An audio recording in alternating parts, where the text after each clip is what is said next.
ni Elisa at saka raw pag-iisipan ko maging regular kapag magandang performance niya. Welcome ho, nakangiting wika ng guard. Diretso lang ho ang elevator at sa third floor po. Salamat ho, aniya. Ang laki nitong building na may 5 palapag.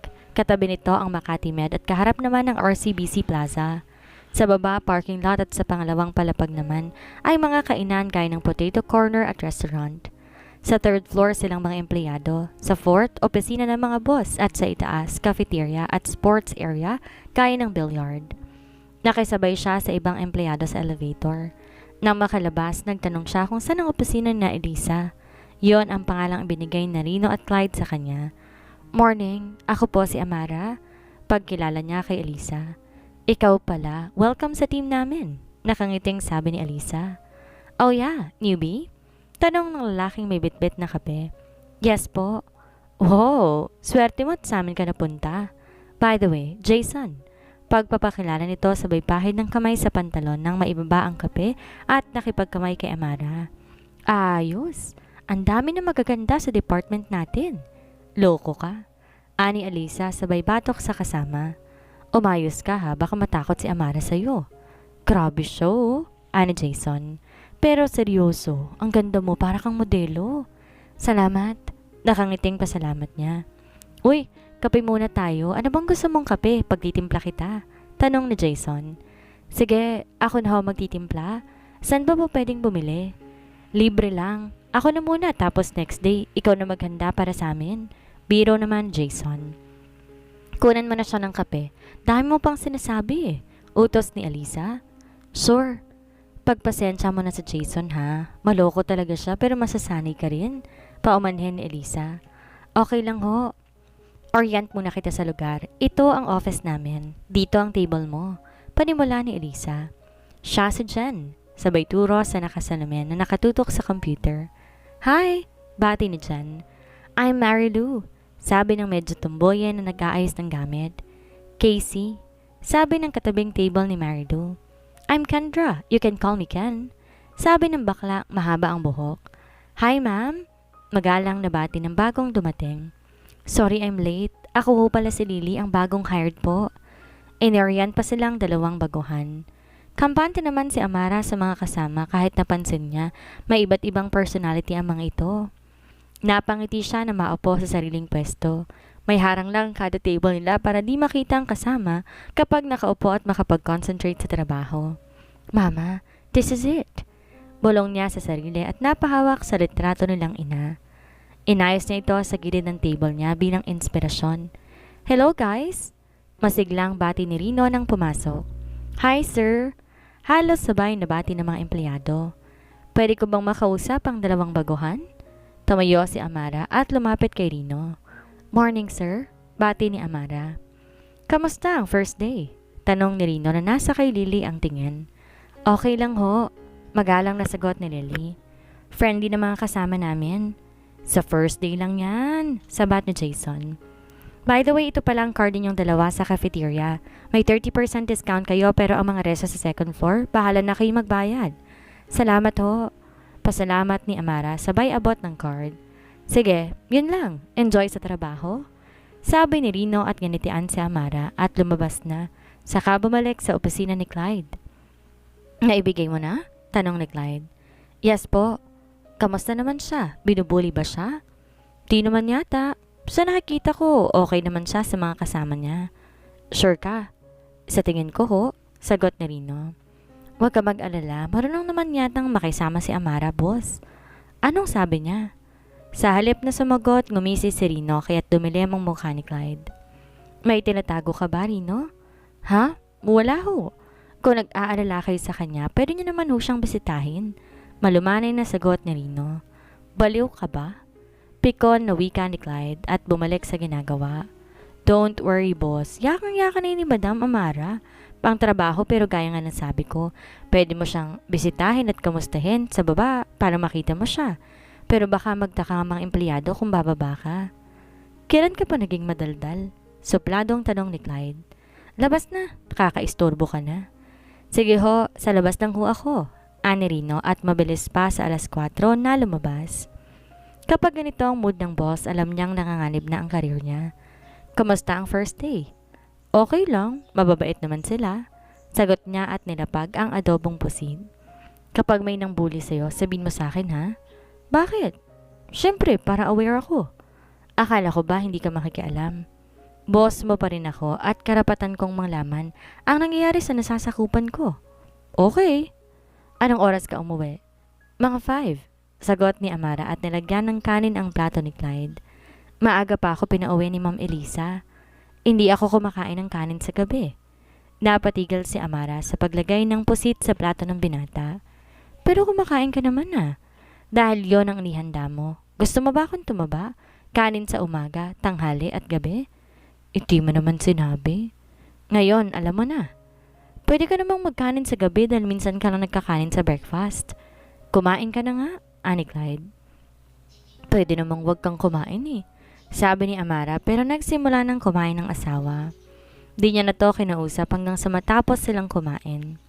Niligpit niya ang pinagkainan at si Clyde naman pumasok sa kwarto. Nang matapos maglinis ng bahay, nanood muna siya ng balita sa sala. Aalis ka? Tanong niya kay Clyde na nakabihis. May lakad lang. Huwag kang magpapasok ng bahay kapag may nag-doorbell ha? Bilin ni Clyde. Okay, sagot ni Amara at napasulyap sa wall clock. 10:00 na ng gabi pero ayaw niya na mag-usisa pa dahil baka magalit si Clyde. Huwag ka na maghanda ng pagkain bukas ng umaga. Sa opisina na ako magbe-breakfast. Okay, ingat. Lumabas si Clyde at nagmaneho patungo sa mansyon nila. Ayaw naman niyang istorbohin pa si Rino kaya't siya na muna ang nagmaneho. Pagdating sa mansyon, agad nang sinalubong siya ng ina at nakipagbeso-beso. Hi mom! Bati niya, sakay nabot ang dalang bulaklak. Happy birthday! Thank you. Masayang wika ng ginang. Ginalan niya ang paningin. Di may kailana sa kanyang mga mata ng bisita, lalo na ng kababaihan. Mom, for you. Aniya sabay dukot ng maliit na box sa bulsa. Nag-aabala ka pa? Of course, ani Clyde. You're special. Sweetheart! Nakangiting bati ni Yvonne na bigla na lang sumulpot sa harapan niya. Lumiyad to para likan siya sa mga labi pero nakaiwas ang binata kahit sa pisngi niya dumapo ang halik nito. Maiwan ko na muna kayo. Paalam ni Christina at iniwan ang dalawa. You're late, ani Yvonne. May inesikaso ko. Birthday ng mom mo. I'm here, Yvonne.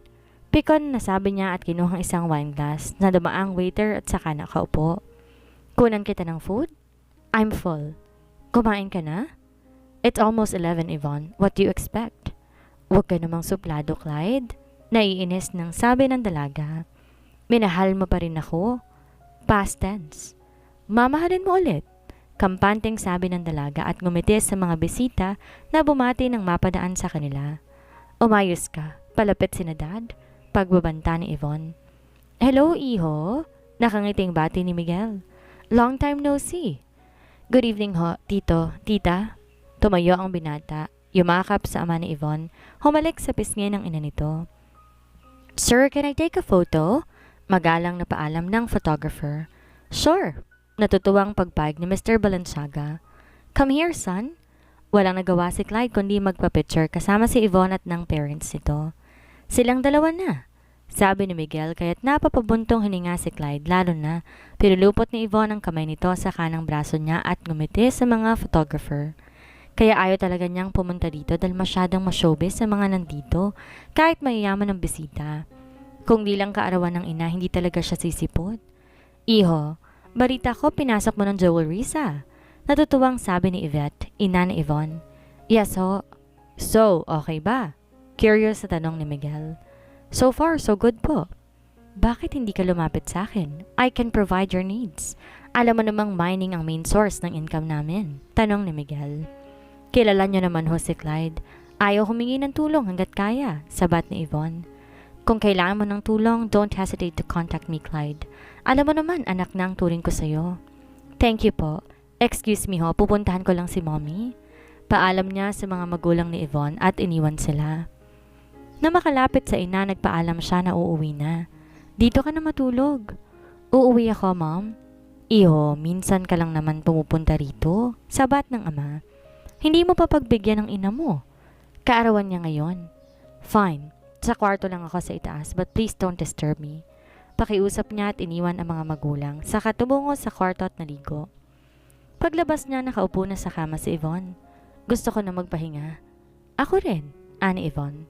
I'm drunk. Kanina pa kami umiinom so ayoko nang umuwi. Marami pang available na kwarto dito. Pili ka lang. Ani Clyde at nahiga sa kama. I wanna sleep with you gaya ng dati. Don't you miss me? Inahanap ka na ng parents mo. They know na dito ako. Suit yourself. Ani Clyde na ayaw na makipagtalo pa kay Yvonne. Naghubad ang dalaga. Hubot-hubad kaya napatingin si Clyde dito. Ilang taon na silang di nagkita pero hanggang ngayon, ganon pa rin kaganda ang hubog ng katawan nito. Pumatong to sa ibabaw niya at hinalikan siya sa mga labi. I miss you, Clyde. Mapang-akit na bulong ng dalaga at saka naglakbay ang halik, pababa sa dibdib ng binata at ang kamay pinagapang patungo sa pagitan ng hita ni Clyde. Do whatever you want, Yvonne. Wika ng binata at napapikid, saka sinubukan mag-respond sa ginagawa ng dating kasintahan. I'll make you happy, Clyde. I'll make you mine gaya ng dati. Bulong ng dalaga sa kaya mo ko at isinubo ang pagkalalaki ni Clyde. Bahala ka. Ani Clyde at Tina pinigilan pa si Yvonne sa ginagawa. Alam niya may tama na nga ito ng alak dahil sa mga kilos. Damn! Pikon na sabi ni Yvonne. Halos 1 oras na siyang gumagawa pero ayaw talaga. Could you... I can't help it. Ani Clyde at saka pinigit ang mga mata. Let me sleep, Yvonne. What happened, Clyde? Di ka naman ganyan. People change, Yvonne. So do I. Ines na nahiga si Yvonne. Lalo pa siyang nainis nang marinig ang hilik ni Clyde. Malayo niyang pinagmasdan ang gwapong mukha ng dating kasintahan. Napadako ang tingin niya sa pagitan ng hita nito. Is he impotent? Tanong niya sa sarili. Clyde was so hot and aggressive. Konting kembot lang nagre-react na agad ito noon. Pero kahit upuan pa niya at gawin lahat-lahat, ayaw talaga. Niyakap niya si Clyde at ipinigit ang mga mata para matulog katabi nito. 1 week na siya nagtatrabaho. Okay naman sila at tinuturuan siya ni na Elisa. Mula ng gabing magpaalam si Clyde, hindi na sila nagkita pa. Hanggang ngayon, hindi pa ito umuwi. Nahihiya naman siyang magtanong kay Rino kaya nanatiling tikom ang bibig niya. Kakasal na pala si Sir? Tanong ni Jason nang pumasok kaya't napatingin siya rito. Paano mo nalaman? Tanong ni Elisa. Nasa news. Di ka talaga nagbabasa ng newspaper? Sagot ni Jason sabay lapag ng dyaryo. Napasulyap si Amara dito. Nasa headline nga si Clyde kasama ang parents na dati raw nitong kasintahan. Kalat na rin sa Facebook page, no? Pati sa Twitter. Tagal na rin naman nila, kaya hindi na babagong makasal sila at magkabalikan, sabi ni Marilu. Kung akong lalaki, di ko nabibitawan pa si Ma'am Yvonne. Anghel na eh. Sus, naghiwalay nga ang dalawa, sabi ni Jason. Walang nakakaalam ng hiwalay ng dalawa, kaya baka misunderstanding lang. Ngayon nagkabalikan sila, ano pa? Ani Marilu dahil gandang-ganda siya kay Yvonne noon pa. Bumalik na nga kayo? Mamaya marinig pa tayo ng boss. Sabay ni Elisa kaya nagsibalikan na sila sa pwesto. Buong umaga na busy si Amara sa trabaho dahil ngayon ang araw ng pag-submit nila ng bagong design. Ano ba? Okay ba itong isasubmit natin? Nag-aana lang tanong ni Elisa sa teammates. Oo naman, nag-effort ako dyan. Maarting sagot ni Ken, sabay ayos ng blush on. Sana naman makabawi na tayo. Puno ng pag-asang wika na dyan na inayos ang salamin. Sana, ani Marilu. Nasilip ni Amara ang gawa nila. Gusto sana niyang mag-suggest pero nahihiya siya kaya nag-observe muna sila ni Lily. Pareho silang naging baguhan kaya naging malapit sila ni Lily. Sila rin madalas sa magka-chat pag-uwi at nagtatanong kung ano pa ba ang gagawin nila. Maganda rin ang pinakita mong sketch sa akin. Bulong ni Lily pero siniko siya ni Amara. Wala siyang takas magpakita ng gawa niya. Puro lang siya oo sa mga sketch ng kasama. Kailan kaya mag-top seller yung team natin? Tanong ni Marilu. Ayusin mo kasing gawa mo, ani Kendra. Tumigil kang bakla ka ha, kala mo naman ang galing mo. Hoy tomboy, wag ako. Mas magandang gawa ko sa'yo, no? Hay, tigilan na, saway ni Elisa. Nag-uumpisa na naman kayo, tara na nga. Yaya ni Elisa sa kanila para pumunta sa meeting room sa itaas. First time na makapasok ni Amara sa conference room, sobrang namangha siya sa laki. Nandito lang lahat ng team na naghahanda ng presentation kaya na-excite siya. Ngayon niya nakaharap ang lahat ng fashion designer ng kumpanya. Ang iba nakakasalubong niya na at nakasabay sa elevator, pero marami pa rin siyang hindi namukaan.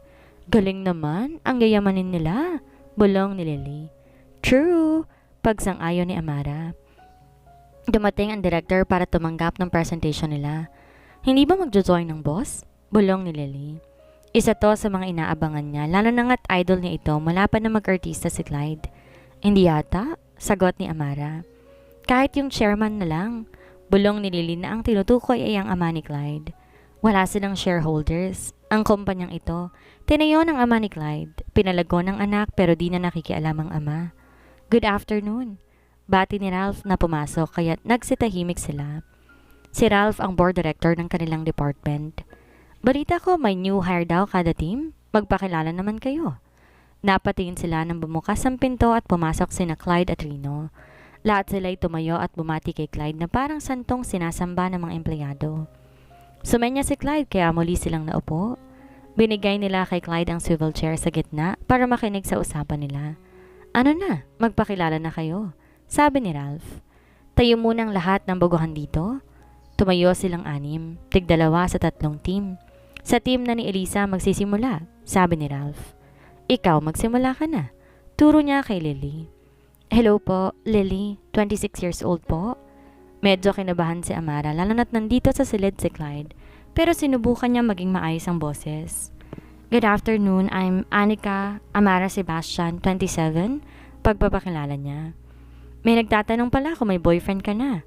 Nakangiting sabi ni Justoni na sa kabilang team, pero agad siniko ni Olivia at ginuso ang boss na sa iba nakatingin. Wala pa. Alanganing sagot ni Amara. Napansin niya sa peripheral vision na sa kanya nakatingin si Clyde, pero hindi lang niya kayang ibaling ang tingin sa binata. Baka asawa, segunda ni Ralph. Wala rin ho, magalang na sagot ni Amara. Tingin niya hindi rin naman talaga tunay ang kasal nila ni Clyde dahil ikakasal na to sa iba. Sayangin niyo na lang bang oras ko sa pakikinig nang walang kwentang usapan ninyo? Sabat ni Clyde, kaya't parang pagong biglang nagtago sa bahay ang mga ito. Pasensya na boss, ang ganda kasi ng mga baguhan natin eh, paumanhin ni Ralph. Ang tanong, magaling ba? Ani Clyde. Wala sa ganda ang trabaho dito, ang mahalaga ang galing at bihasa sa trabaho. Di na nakipagtalo pa si Ralph at nagpakilala na lang ng iba pa. I hope hindi nagkamali ang kumpanya na i-hire kayo. Bakit hindi kaya natin sila subukan, boss? Tanong ni Ralph. Like, magbigay tayo ng task sa kanila para malaman ang galing nila. Like what? Seryoso ang itsurang tanong ni Clyde. Contest? Patanong na sagot ni Ralph. Sa katapusan, sabi ni Clyde sabay tayo. Kung sinong mapipili ng board of directors, siya ang panalo. Pero walang dapat na makakaalam kung sinong gumawa. Malalaman sa announcement kung kaninong gawa ang mapipili. Medyo naging maingay ang loob. Sure boss, excited na sabi ni Ralph. Maiwan ko na kayo? Paalam ni Clyde at naglakad patungo sa pintuan pero natigil din at nilingon ng mga empleyado. By the way, pauwi nyo na ang mga baguhan pagkatapos nito? Napatingin si Amara kay Chris. Sakto napasilip to sa kanya kaya't agad niyang iniwas ang paningin na para bang nahuli siya nitong nangopya sa katabing kaklase. San kaya siya galing? Tanong ni Amara sa isip. Malamang nasa girlfriend nito dahil mukhang nagkaayos na ang dalawa. Ano pa nga bang inaasahan niya? Kaya nga hindi talaga siya umaasa na magugustuhan siya ni Clyde dahil isa lamang siyang hampas lupa. For short, parausan lamang siya kapag trip nito. Oh my! Tiri niya ng pagsara ng pinto ay may yumakap sa bewang niya. Mabutit pamilyar ang amoy kaya hindi niya nito nasampal? I'm sorry. Inaway ni Clyde ang buhok niya at saka hinigpitan ng yakap. Kanina ka pa? Tanong niya na hindi makagalaw. Nasanay na siyang mag-isa kahit nanibago ulit siya na nandito si Clyde. Bago lang din, sagot ni Clyde at hinawi ang buhok ni Amara sa kanan para lumantad ang makinis na balat nito. Yumuko siya, tinilikan ang batong ng asawa at inamoy. Napapikit si Amara at nilalabanan ng init na paunti-unting gumagapang sa buo niyang katawan, lalo na't naramdaman ng pagkalalaki ni Clyde. Magluluto pa ako. Wika niya pero pinaharap siya ni Clyde. Miss me? Nakangiting tanong ni Clyde. Naramdaman ni Amara uminit ang magkabilang pisngi niya nang magkasalubong ang mga mata nila ni Clyde. Wala namang masama na sumagi sa isip niya na maswerte pa rin siya dahil isa siya sa mga pinili ng lalaking hinahangaan ng karamihan. Damn! Don't give me that innocent look, Amara. Binuhat niyang asawa at inilang hakbang ang kwarto nila. Nang mailapag ito, nagmamadaling naghubad siya ng saplot. What? Titingin ka na lang ba? Napataas ang kanang kilay na tanong niya nang mapansin na napatulala si Amara. Ito ba ang isasalubong mo sa akin? Ano ho ba ang dapat kong gawin? Clueless na tanong ni Amara kaya natawa si Clyde. Hindi siya inosenteng lalaki. Bago pa man naging sila ni Yvonne, ilang babae nang dumaan sa kanya at lahat willing to serve sa kanya. Take off your shirt, my wife, utos niya. Gusto niyang humalakak na naghubad si Amara ng saplot sa namumulang pisngi. There's nothing to be ashamed of. Nakita ko niyan lahat. Hindi ako confident, sagot ni Samara. Be, ani Clyde. Because you have the power to be overconfident. Bago pa man makareact si Amara, tinulak na siya pahiga ni Clyde at mariing siniil ng halik sa labi. Nagising siya na maramdaman ang mabigat na kamay na pumulupot sa bewang niya. Pagod siya at tinihila ng antok pero di makabalik sa tulog dahil sa mainit na halik sa kanyang likuran. I'm sleepy, nakapikit na sabi niya. Niyakap siya ni Clyde sa bewang at hinilang balakang papalapit sa kanya. Please, gusto kong matulog. Di niya alam kung ilang minuto o oras na siyang nakatulog basta sigurado siya na madaling araw pa lang. Matulog ka lang, bulong ni Clyde na inayos ang pwesto ng asawa. Pinakross legs niya ito na nakatalikod sa kanya. Napadaing si Amara at napakagat sa ibabang labi. She's not wet kaya't masakit ang pagpasok ni Clyde but after a few thrusts, naging madulas siya kaya tuluyan ng nagising ang kanyang diwa. Oh God! Ungol ni Clyde sabay halik ng mariin sa balikat ni Amara. Kiss me. Utos niya at saka hinawakan ang baba ni Amara para mapalingon sa kanya. Mapusok ang halik na binigay niya rito habang gumagalaw sa likuran ni Amara. Mahinang napapaungol si Amara at napahigpit ang paghawak sa unan para kumuha ng persa. Do you like it? Bulong ni Clyde na binagaran ang galaw pero malalim ang pagbayo. I can feel it. Ani Amara na napanganga para sumagap ng hangin. Di niya may paliwanag ang nararamdaman. Masarap pero may bahid ng sakit sa bandang puson dahil ramdam niya ang kahabaan ng asawa sa loob. Say it again, Amara. Inawakan niya ang kamay ni Clyde at nakayakap sa kanya. Hinawakan na mahigpit. She is so wet at narinig niya na ang pagtunog ng ginagawa nila.